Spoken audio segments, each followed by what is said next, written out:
Assista agora a mais um lançamento com a qualidade Vídeo 3.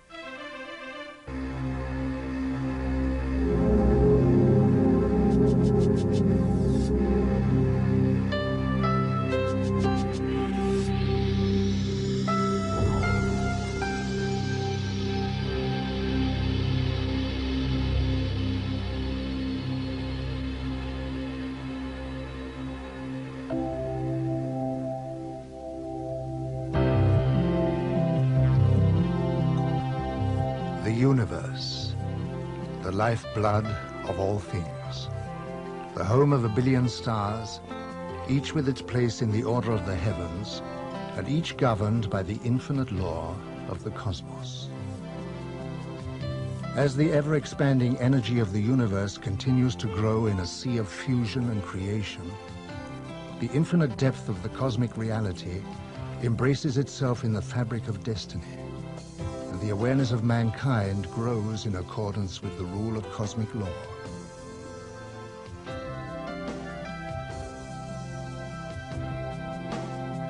Since the dawn of humanity, we have looked out towards the stars as if compelled by an unknown force, telling us, you are not alone. You are all part of the evolution of the universe on your way to higher realms of enlightenment.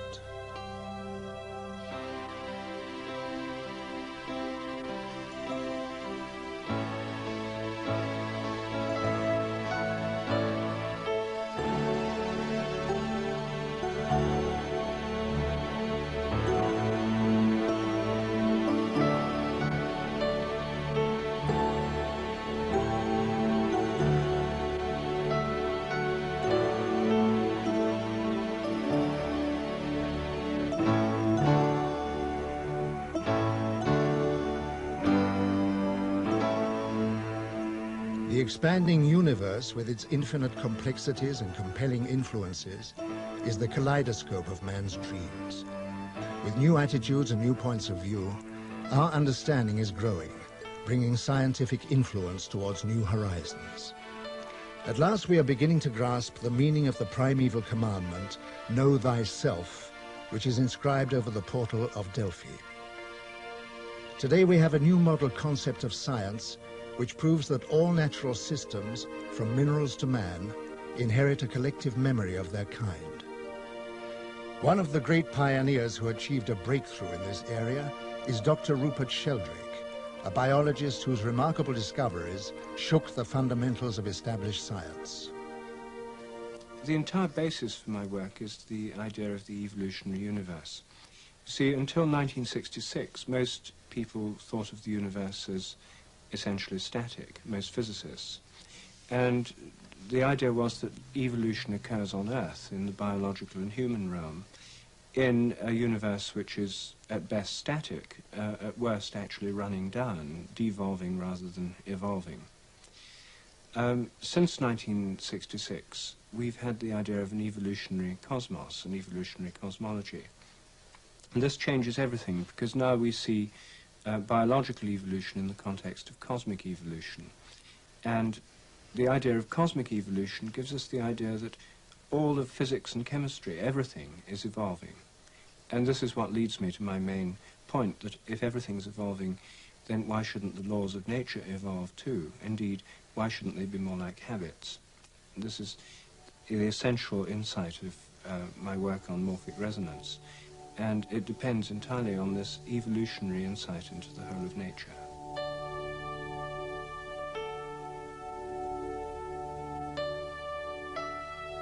The awareness of our fundamental heritage is inherent in our being.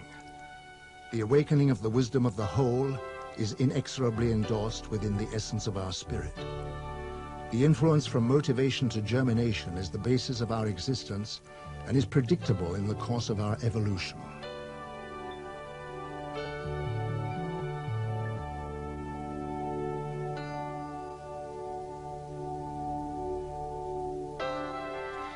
The pyramids reveal the wonders of our ancient past.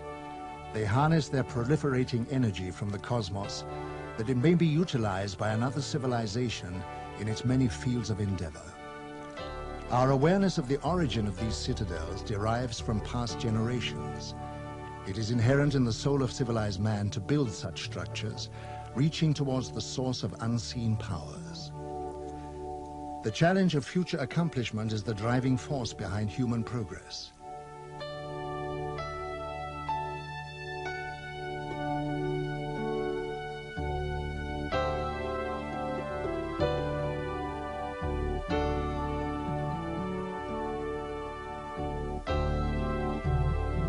From the horizon of the past, the traditions and memories of visiting cosmic teachers has remained engraved in cultural art. This tradition dates from the era when spacecraft visited Earth from distant worlds.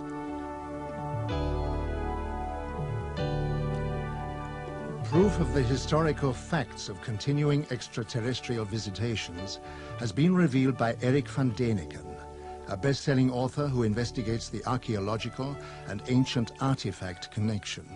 We have been influenced by extraterrestrial beings for thousands of years and will continue to be so in the future. And everything in its own time, the time of the possible. You could say that when an apple is ripe, it falls from the tree a couple of days later. The same is true in global thinking. The extraterrestrials influence us today. They influence prominent people, who then think positively and in turn influence others. There is a constant flow of energy, of thoughts, of new ideas, from the outside to the inside, and from inside to outside.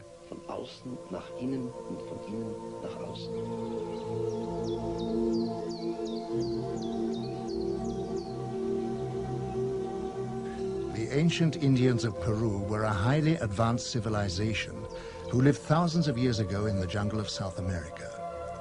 Their traditions speak of visiting spaceman. At their reservations are the amazing Nazca lines, which are etched into the earth and which are acknowledged as being aircraft runways and landing sites. Artifacts of great age have been found which closely resemble aircraft of today.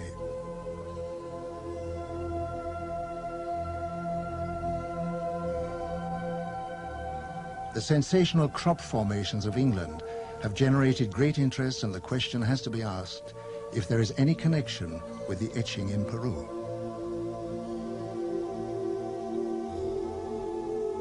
Ich kenne die Hopi-Indianer sehr gut. Sie leben heute in Arizona. Aber ihre alte Geschichte. I know the Hopi Indians very well. Today they live in Arizona. But their old traditions say that many, many thousands of years ago their home was in South America, and that at that time they were descended upon by extraterrestrial visitors called Kachinas.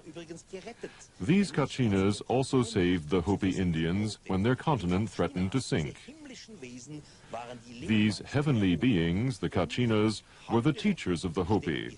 And even today, the Hopi Indians make figures of the Kachinas for the younger generations, so that no one should forget the visit of their original teachers from outer space. And even today, the Hopi are convinced that one day the Kachinas will come again. In this connection, it's interesting that a short time ago I showed White Bear, one of the oldest members of the Hopi, pictures of the Maya cities Tikal and Palenque. He was beside himself with excitement and said, "We understand that. Our ancestors built that under the guidance of the Kachinas."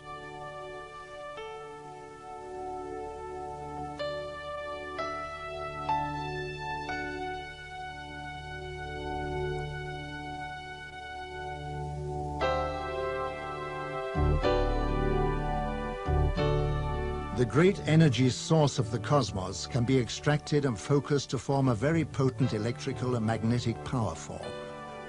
It is a power of great destructive potential, and the ability to control it can only be given to those of higher understanding and achievement.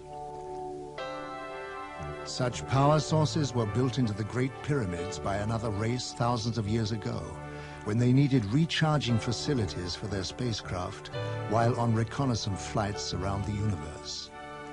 The units were built within the protective framework of the pyramids to protect them from discovery. As the world focuses on the mystery of the Egyptian temples, our space probes have located similar strange pyramids on Mars.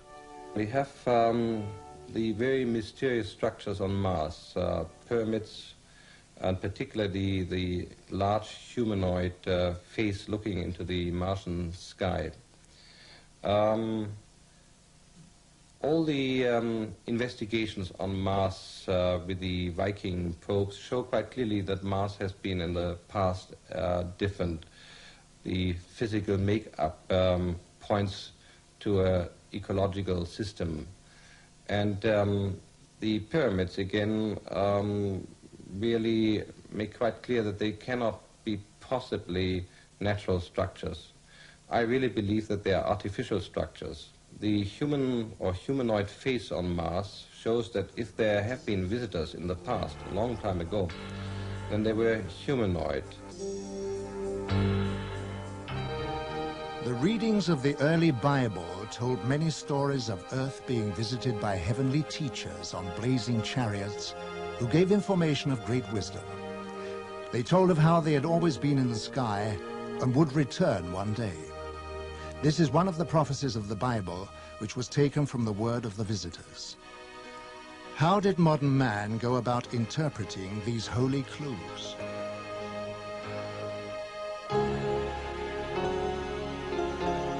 The visionaries of the past perceived the structure of the cosmos and its purpose.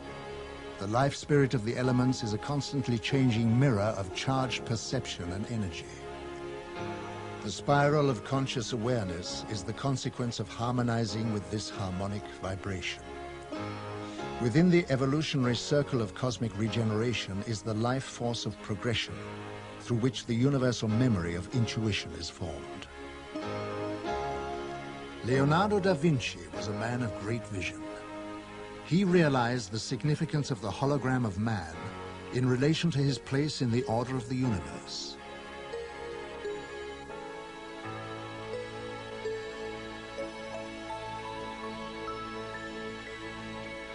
Many of the first astronomers studied the sky principally from an ideological standpoint. Galileo Galilei applied himself to analyzing the cosmos with a view to finding out just how it worked.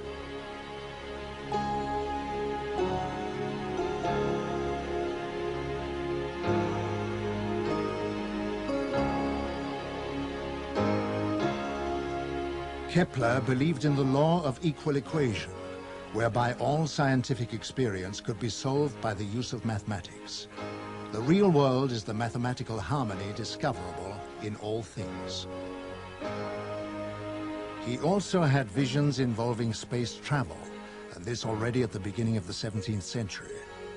In a letter to Galilei, he wrote, "Let us create vessels and sails adjusted to the heavenly ether, and there will be plenty of people unafraid of the empty wastes. In the meantime, we shall prepare for the brave sky travelers maps of the celestial bodies. I shall do it for the moon, you, Galilei, for Jupiter."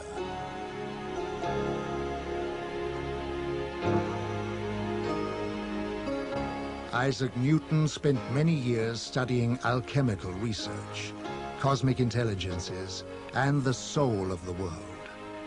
His law of universal gravitation involves a holistic vision. Every particle of matter attracts every other particle. Everything is interconnected, but in Newton's opinion, such a force could not arise from the particles themselves. They had no such attractive power. Rather, said Newton, gravitational force depends on the being of God. It is an expression of his will. This aspect of Newton's thought was soon forgotten, however.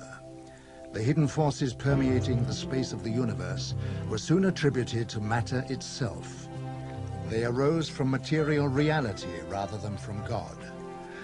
And when God was finally dissolved completely away from Newton's vision, what was left was a world machine in absolute mathematical space and time, containing inanimate forces and matter, and entirely governed by eternal mathematical laws.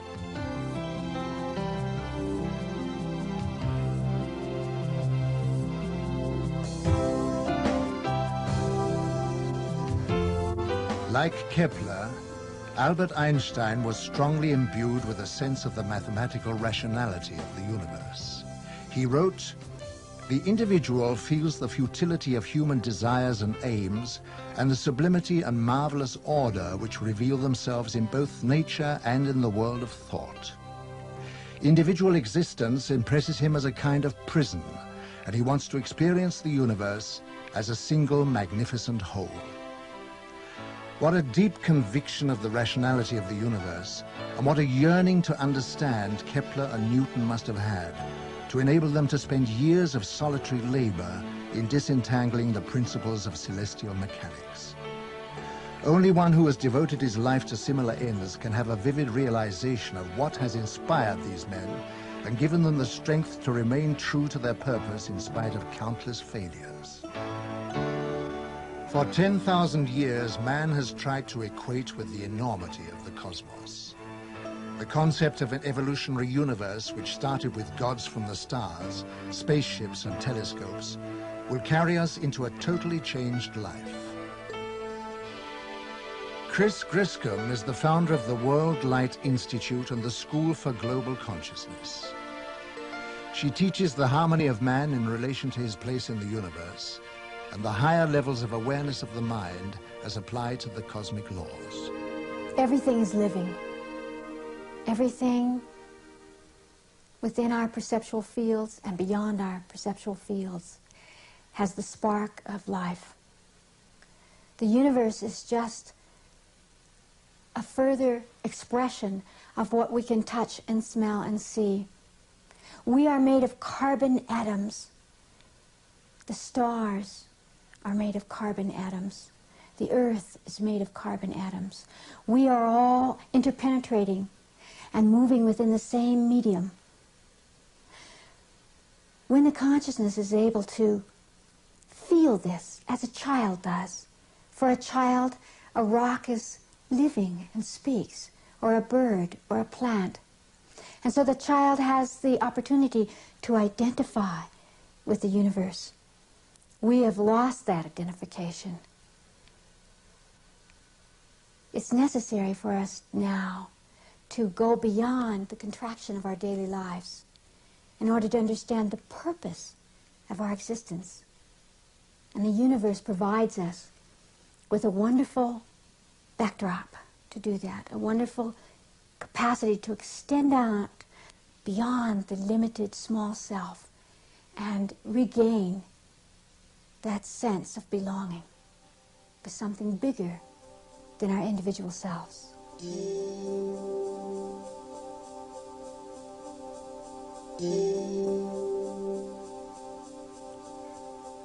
So we turned our faces towards the heavens in the hope of finding a deeper understanding of ourselves, to participate in the quest for universal knowledge, and to hold out our hands in the search for possible cosmic neighbors.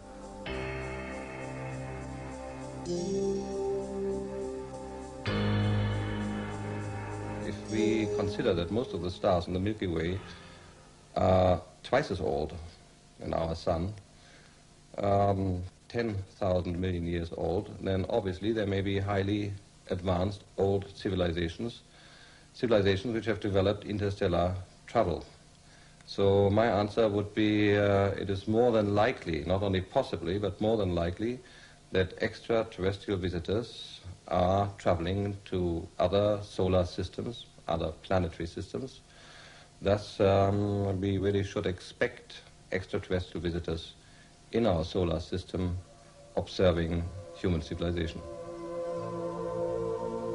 As fantastic as this may seem, photographs of unknown flying craft, known as UFOs, have been taken around the world, captivating the public's attention for decades. This photograph was taken in 1978 in Brazil. This was photographed in Switzerland in 1975.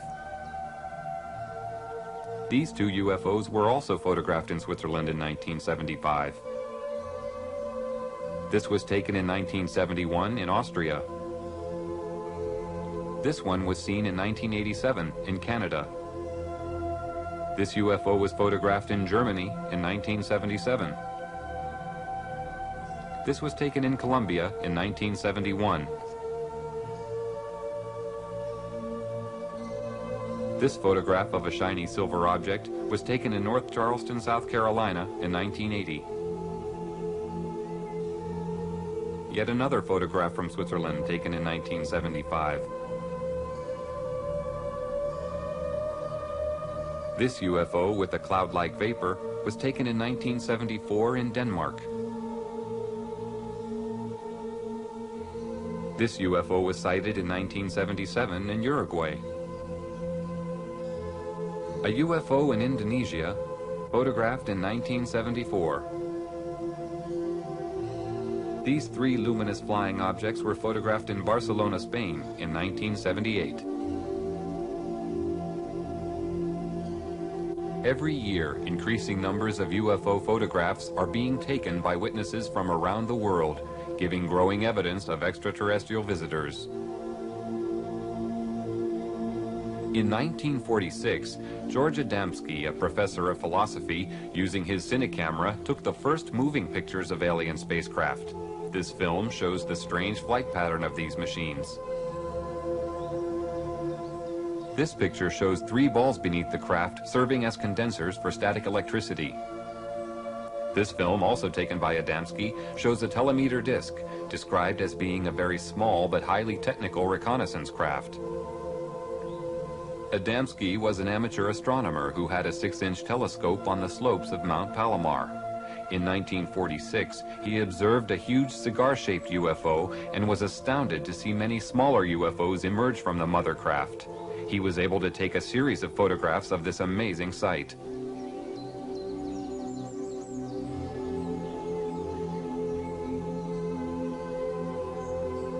After taking many photographs of these alien flying machines, an event took place which would change the course of Adamski's life.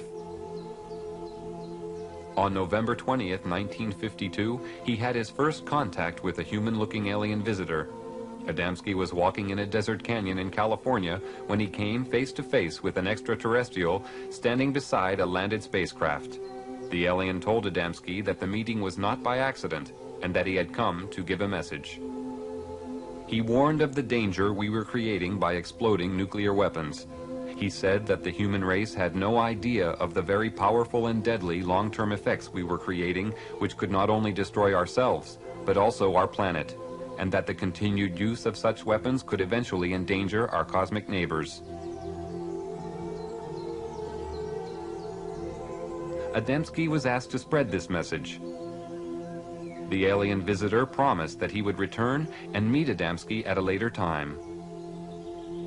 Adamski was later taken for flights into space, where deeper, more meaningful messages were given to help the human race to understand another point of view of our world.